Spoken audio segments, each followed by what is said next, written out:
now recording. Well, that's live, yeah. We're now live.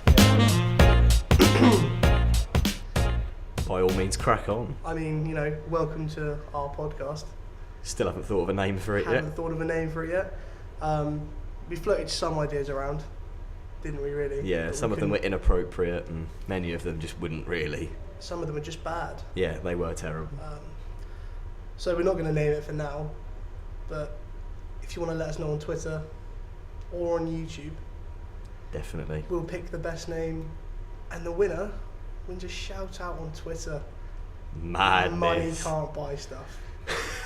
So our magnitude of followers, Mate, when I've we got roll. like We've got to dream big here. We've I've got to got dream big. 100 and something. I have 300 followers. Yeah. How? I Right. don't know how. Yeah. So, I'm Billy. I'm Greg. And I'm Brandon. In terms of what you can expect from this podcast, we don't really know. We've all brought a topic of conversation with us. Expect nothing. It's going to be random. That's all I'm going to say. But, so who would like to go first? I feel like Greg should go first. I'm interested to see what topic you've brought to the table. Well, what is this podcast going to be about? Yeah. Just about everything. Just about everything. Yeah. Bring some football to the table. Seems appropriate, seeing as we are in... Let's talk the Champions League. Oh, shock. Because, being the Liverpool fan that I am, I'm very happy at the moment with us beating City 5-1 on aggregate. You made the best team in the country look like Accrington Stanley. No, we can't even talk about Accrington Stanley in that way now. Promotion to League One. Congratulations to them. Manchester City were absolutely undone by Liverpool. You're not quite up there in the league. Maybe you should be further up there, but you sort of stumbled earlier on. We should be. We didn't have a very good start to the season. Yeah. The back end has been good. I think it's fair to say with just how Manchester City won the league, anything against it, even if it was just a soppy little 1-0 win, like a smash and grab. I was expecting to lose that quarter-final. Oh, yeah. I wasn't expecting anything. Anything from that game, even if it was a draw, you would have taken it. And to just go away with all 3 points, both home and away, well, not all 3 points, but to get the win both home and away in such style, and you also beat them in the league as well. It was just absolute rip snorters all 3 games. I loved it. I mean, in terms of the draw for the semi-final, you'd be the happier. I will take that all day long. But would you? You can't ignore what they did to Barcelona. Exactly. But I would rather have them than Madrid and Bayern.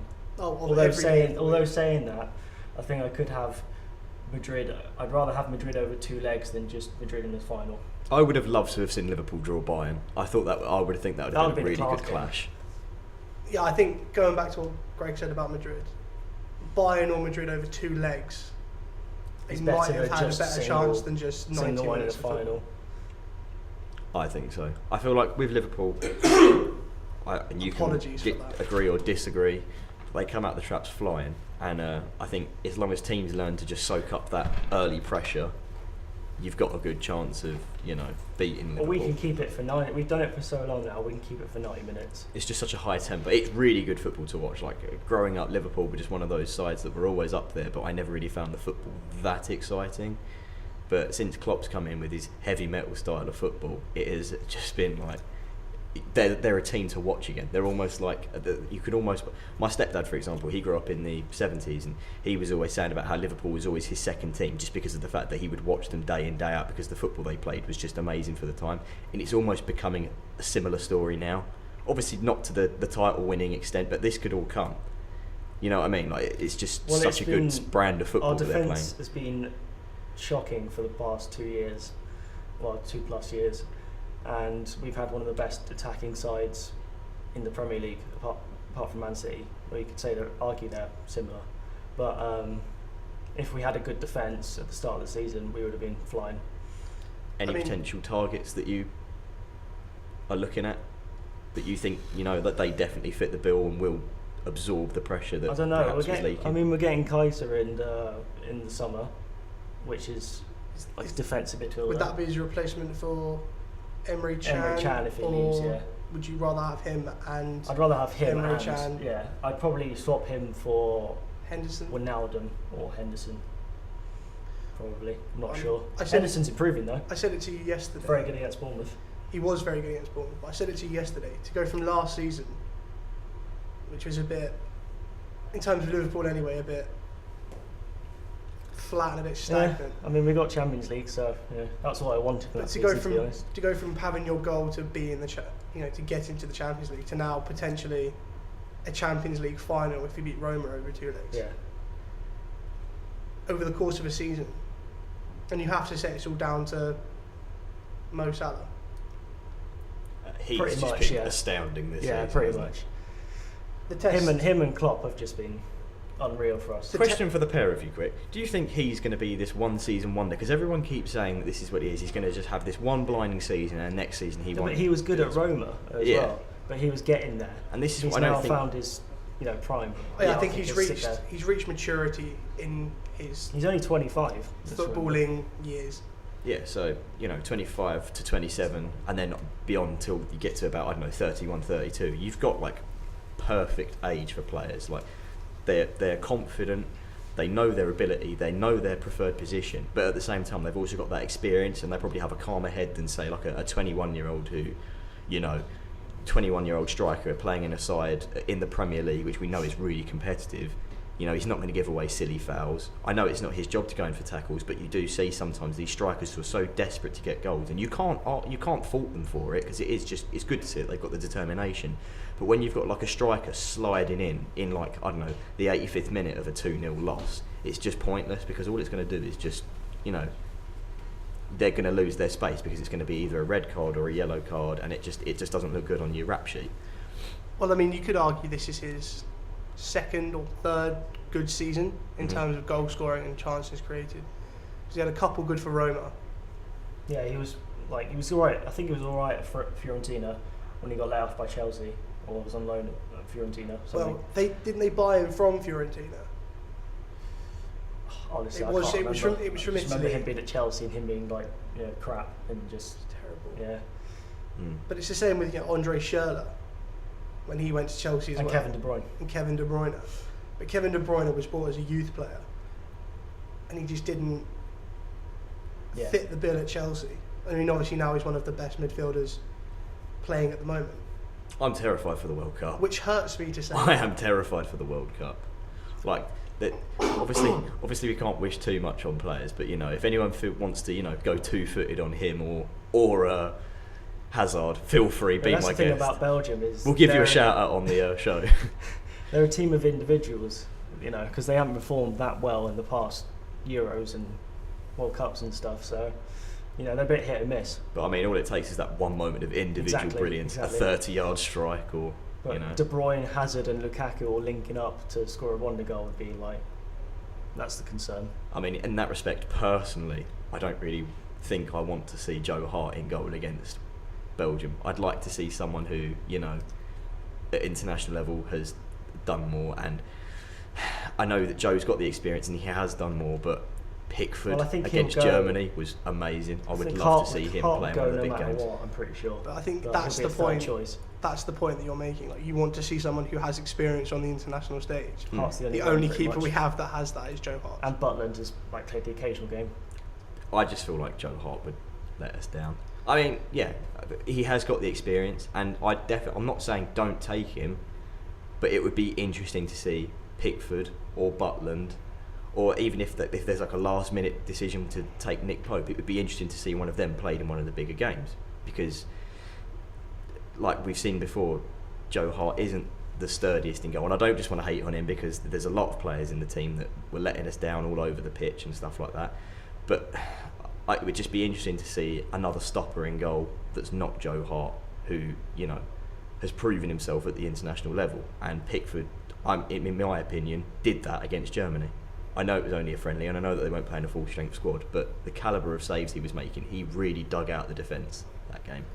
I mean, 2 separate occasions. You could probably make a case, certainly against Panama, to play Nick Pope if he went, or Jordan Pickford.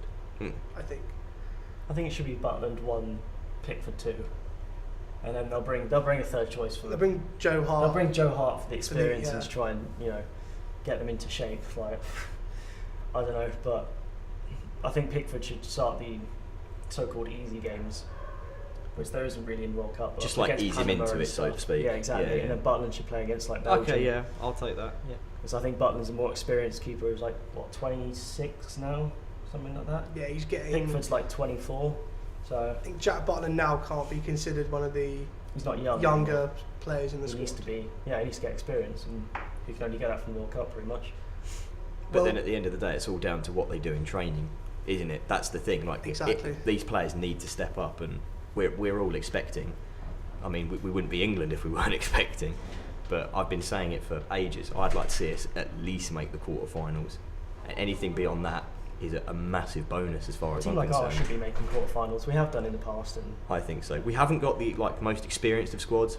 Just the skill that they've shown throughout the league and on these friendlies, which, to be honest, I wouldn't normally watch, but just because of the style of football we've been playing, it's looked a lot more optimistic. And this is from a team that's been managed by Gareth Southgate, so it's promising in my opinion. Well, I mean, we've managed to go from the Champions League to the World Cup. to the World Cup, Should we have another change of topic? and that is the type of narrative road that you can expect from this podcast. Sorry, the BBC are just Yeah, the Beeb. the Beeb is setting up their studio. Go on, the Beeb. Can I go next? Right, Bill, Go topic. for it, yeah. Go on, topic. So this is a completely different direction of conversation. I brought a question for the pair of you. Okay. Go for it. If you could play only one video game for the rest of your life, what would it be and why? Because this is different from what would your So favourite your game be. favourite, because favourite you can only play for a bit, and you. Because, I couldn't play early Pokemon games or The Witcher 3. I could play either of them because I don't know about But, them. I mean, I do play them a fair amount. They get boring. But- Well, Pokemon do. I've never played Witcher. Well, I mean, in terms of Witcher, I remember when I first got it, was the last day of my AS levels, so first year of college. Yeah. Ran down after my last exam. Literally got out there at 4:30, shop shut at 5, running down Winchester High Street. Did you fall over and I didn't hold fall your over. kneecap like Peter Griffin? I didn't, You didn't. nearly did though. But I got home and I went in there on the Friday night. Didn't come out properly until Monday morning. I bet you was the spottiest teenager. I think I of the left the world. house. I left the house once to get food. You are a disgrace. that sounds amazing. Did you and I have wish I Mountain could do Dew that by right any now. chance? It wasn't Mountain Dew, no, I think it was Cherry Pepsi. Oh God, don't know what's worse. But that's the thing, I have, lost a considerable amount of hours of my life to that game, and with good reason. It's a very good game, but I don't think I could play it for the rest of my So life. which one would you play for the rest of your life? It would have to be a sandbox game or an open world game, something like GTA 5, Yeah, I can understand that. where they're constantly adding new things. Like, you've got online, there's new content constantly being Free added. DLC as well. Free DLC. Not paid, free. The thing is with sandbox games, I think the playability of them is just so monumental, especially with like a title like Grand Theft Auto or like some of the other spin-off type ones like Saints Row, stuff like that, Mafia. It's just one of those things, like anything can happen. And I'm not gonna lie, I was very disappointed by like Mafia 3 because Mafia 2 was so that was good. an amazing game. It was so good for its time, and I went back home this Christmas and I didn't take my computer back with me, and that's where I play most of my games now. So I, dug out the Xbox, dusted it off. It's just like an old relic now. I turned it on, the old ding, sent me back to the good old days of 2011. See, now I'm curious, because when we were talking about this earlier, you said the game that you would Oh, pick Xbox for exclusive. this. It's not Xbox Mafia. exclusive, and none of us would expect it. Yeah, it's going to surprise you, and I can't believe I'm going to talk about it live on air because it is one of the nerdiest games. But at the same time, I loved it, absolutely loved it.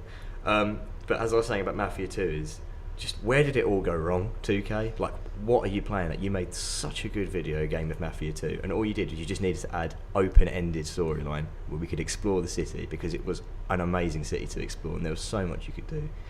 But Mafia 3 just didn't live up to that, in my opinion. I mean, it's a good game, but it's just nowhere near on par with Mafia 2. I think Mafia 2 set a standard, Yes. in my opinion anyway, that you're not really going to... I don't think. It's like I the don't next think they're going Grand to top Theft it Auto. It's going until. to have to be Yeah. exceptional. Thing is with Grand Theft Autos, I actually hated GTA 5 when it first came out. I loved GTA 4 with I just played that. Beyond, I don't know how my disc is still surviving. Like I loved that game. Like You are the only person to say that they didn't it's like just it. like with What GTA did you not 4. like about GTA 5? It's just it had everything. It's not so much big things. It's more the little things that I look at. I guess like I'm not the most competitive of gamers. I don't like the online. I do play GT Online, but I don't go to like Call of Duty say and then just go straight online and try and level up. I would have done the campaign first and then drifted into online. On the subject of that, sorry, just another deviation from this. I think Greg told me, was it yesterday or 2 days ago, that Black Ops 4 is just multiplayer. There's rumours from a That's a nightmare for me. reliable in quotation that it's not going to have campaign. That it's going to try and just focus on the multiplayer, zombies, and possibly, I'm not sure if this is just all the hype, but have a battle royale mode.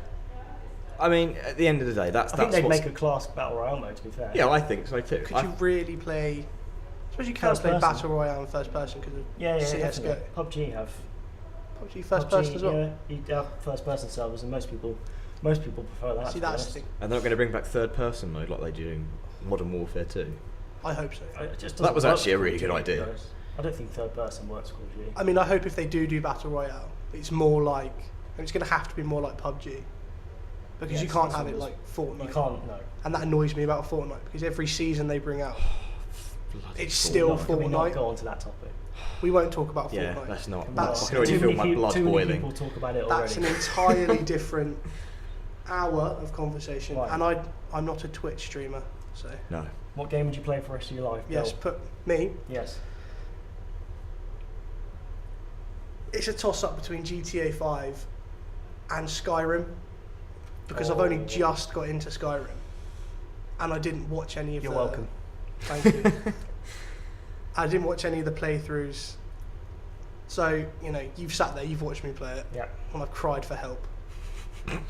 So that's GTA 5 or Skyrim. Is there any particular reason why, or is it just the fact that it's just such a? It's so vast Yeah. and so open. Like, I mean, yeah, some of the dialogue's recycled, but when you've got 10,000 NPCs, Doesn't really matter. some of them are going to have taken arrows to the knee. Oh God, that's the oldest joke. I had to. I'm It's sorry. the best one though, really. I apologise. Do you want to grab your Zimmer frame and go now? Yeah, I'll see myself out. Yeah. So, Greg, if you had to pick So one, no, to I have play. some. I'm the kind of person to buy a game, play 20 hours of it, and just never play it again. Unless I really get into it. I think it has to be GTA 5. I think I've played enough Skyrim. Yeah, I've done everything. I've seen your progress Yeah. on Skyrim. That's not all. On the 360, I was playing it every night. God. Anyway, yeah, GTA 5. I think. Go on, put me out of my misery. See, I'm the complete opposite to Greg. I'll get a game and I'll play it and play it and play it and play it and play it. And I don't actually have that many games. If you go through my Steam account, No, you don't. I just don't have that many games. Yeah, exactly. But the one game that if I had to choose one game to play forever, it wouldn't be a game that you can get on Steam. It's like Billy said earlier, it's an Xbox exclusive, and that is Fable 2. Never played What? any of the Fables. Exactly. I knew you was going to be surprised by this because it's just one of those games that I've never spoken about. But it's just because of the fact that the storyline, the world, and the characters that are in it, and more so just the type of era and the fantasy of it all was just absolutely amazing. Sorry, I was just double checking that is Peter Molyneux, isn't it? Yeah, The yeah. creator of Fable, the man who... It's like an endless river of lies Wow. that spews from Peter Molyneux's mouth. But it's a really I've good never game. even heard of him before, so this is not my territory. I mean, Fable 2, I can't remember the last time I played Fable 2. Fable 3, disgraceful game. I'm Fable sorry. 3, I got played for a week, which for me isn't that long. Mm. and then I think I traded it back in because I bought it second hand anyway. See, the thing is, with my introduction to Fable, I didn't just go out and buy it and then play it and think, oh, this is amazing. I grew up watching my stepbrother play it, and it was around that sort of time where I was sort of just growing up, but at the same time was still maintaining that sort of kid-like attitude about things.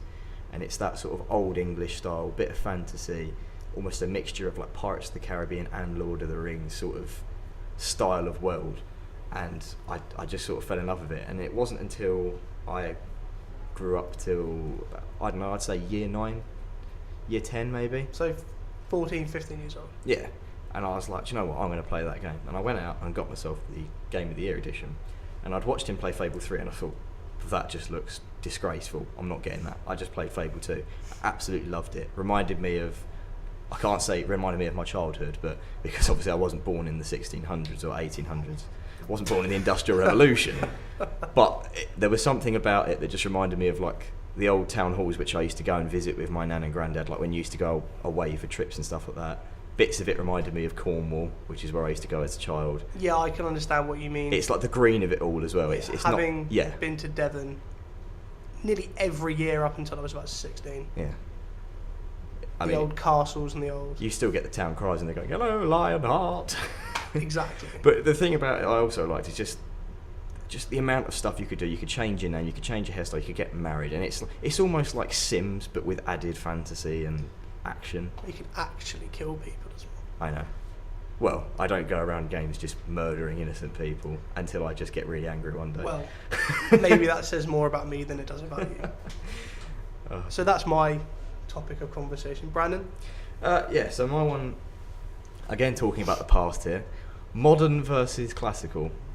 And this can be across any board. And my argument is that I will always prefer things classically. See, I wanted to ask you what you actually meant by that. Do you mean in terms of like technology? Literally everything. So healthcare as well. So I just want to make sure you're not expecting people to bring out their dead. Oh yeah, we don't want swine flu. We want the bubonic plague here. I mean, you know, if I were to be the corpse cart guy, probably enjoy it more than my current job. I might get some employee rights. But no, I don't mean like as in going back in time to like the 1600s and stuff like that. I mean just like, it's more so much music, fashion, cars, movies, stuff like that. Like just things from about sort of the 50s onwards till about the late 90s. Things were just, I don't know, they just looked better back then. The music sounded better back then. I feel like people were more creative back then, whereas now everything sort of seems very... committee designed and things like that. Yeah, and I don't know, I guess even to some extent, because we talked about earlier on, football, like I'll always be a person who prefers watching classic football. I love classic football kits. Again, fashion, I love classic cars and stuff like that, and I don't know, I've always preferred the classic towards modern. Like the other day, I was looking at the original Fiesta, and I just thought, you know what, I would rather have that than the new one. I know. Classic Mini Cooper hasn't got power steering. I would have a heck of a lot of fun driving that thing. I can imagine it's like driving a go-kart. Exactly. And my dad used to say it. He used to have one. And he said, yeah, it was like driving a go-kart. He said it was so fun to drive, but at the same time, pant-browningly scary. I mean, I wouldn't fit in a Classic Mini. I'd have to take the front seats out. You'd have to get a convertible. A clown car. I'd have to take the roof off. Take the front seats out. Sit in the back and drive. Because they are, it's like an MG midget. It is unbelievably tiny. But I'm not exactly the tallest person. No, you're not. So I think I'd sport one quite well, in my opinion. But yeah, obviously there is more to it than just like Mini Cooper, but it's just fashion, even architecture to some extent. Like buildings these days, it's just like a pane of glass in the sky, like the Shard. Would you prefer to have a modern home or live in like an old home? See, this is where things get a little bit 100% convoluted prefer to have now. a modern home. Yeah, Like, because 100%. I would love to have an old style home with a modern interior. So it looked like a small cottage, Exactly. but have like Plasma screen TV. plasma screens, one of the kitchens Exactly. that pops out of the floor. Like, I'm not an old person who sits there and goes, oh, back in my day we had this, because I know that there are some things in the modern day which are absolutely incredible, and like you say, healthcare is one of them. But I'm talking more about the aesthetic of things, if that makes sense. Yeah, I do know what you mean. And it goes back to talking about college again. It was British Prime Ministers, but we looked at that period and the freedom of expression and things like that. Certainly the music, in my opinion, was better back then, but that's... It had more meaning. Having grown up with my dad listening to Queen, Def Leppard, Yeah. T-Rex, David Bowie, all that, it's a more, I can connect more than I can connect to... And it's bizarre, isn't it? Because it's Post not even Malone. our era, and that's the bizarre thing. And I found the exact same, feeling. And it's bizarre because everyone else is like, oh, come on, let's go clubbing. And I just don't enjoy it because I genuinely go into a club and I'll just hear that. And I was just think, what is this? It's just noise to me. I say it every time. Well, that's why you go into the cheese room. Exactly. Cheese lounge. Cheese lounge, that's the one. Oh. But I understand what you mean. Like, Yeah. I can't deal with the, as you put it, It's monotonous after all. it is monotonous after a while. It's going to make me sound really old and really boring, but it's too loud and it's too crowded. No, I agree with you. And it's too expensive. Like, I think the last time I went out, they charged me X amount. And then one of the guys I was out with, they charged him less. It's sometimes I think they just make up the prices as they go along. I think they go, oh, he's off his face. Let's just charge him an extra tenner here and there. I think if you look more drunk, they can get away with going, okay, I'll charge him for a double. We'll ring him out for a bit more cash. I'll charge him for a double when he's only had a single. And especially when we live in London, prices Which is are already expensive anyway. stupid. Like double vodka and coke in one club that I've been to, tenner, which is the most overpriced. I had to sell an organ to get a double vodka and coke. I mean, I paid $11.70 for double Jack Daniels and Coke, Piccadilly Central. But so we've been going for nearly half an hour now. That's flown by. That's absolutely flown by. So I think it's time to Wrap it up. Call bring it there, to yeah. an end. So yeah, that was our first podcast. Premiere podcast. Bit of everything in there. I think so. Bit of football, Bit of football. bit of gaming, and a bit of Grandad sat in his chair. Don't look at me like that. I'm just as bad. I can't say anything. But definitely get in contact with us. Let us know what you think the podcast should be called. We're desperately in Desperately search of a looking name. for a name. Let us know suggestions, and I think we should ask for some questions as well Definitely. that we can break up conversation with. Yeah. So if you want to know what Brandon's favourite cereal is, let us know on Twitter. Probably a classic one. But yeah, definitely. It's probably gruel. Get your suggestions. Usually. Get your suggestions in. Let us know what you'd like us to talk about. If there's anything in particular that you'd like to see us cover, by all means, get in contact with us. We don't bite. Not over Twitter anyway. So, yeah. Thanks for listening. Cheers for listening. We'll do this again soon.